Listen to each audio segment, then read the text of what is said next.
அதை வச்சு நான் சொல்றாப்ல, எம்ஜிஆருக்கு பிறகு விஜய்க்கு தான் வந்து அதிகமான மக்கள் கூட்டம் இருக்கு. இடையில ஒருத்தர் வந்து ஒரு நடிகர் வந்து அரசியல் தொடங்கலாம்னு ஆசைப்பட்டாரு.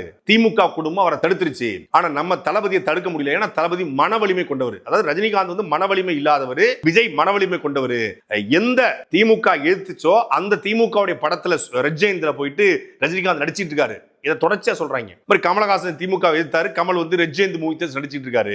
ரஜினிகாந்த் இன்னைக்கு ரெட் ஜெயந்துடைய படத்துல நடிக்கிறாரு. குருவி படத்துடைய தயாரிப்பாளர் யாருப்பா? இன்னைக்கு இல்ல, அன்னைக்கே ரெட் ஜெயந்தோட படத்தை நடிச்சவர் இவர்.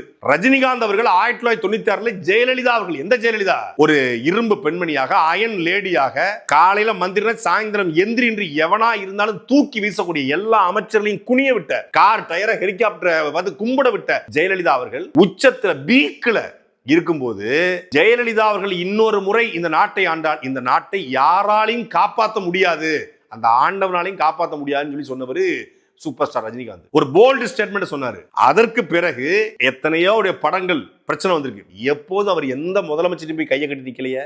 உண்மையிலே கட்சோட இருந்தாரு. ஆனா ஒரு படத்துடைய பிரச்சனை வந்து கையை கட்டி போய் நின்று அணிலா மாறினது நீங்களா ரஜினிகாந்தா? மன வலிமை உங்களுக்கு இருந்துச்சா ரஜினிகாந்துக்கு இருந்துச்சா?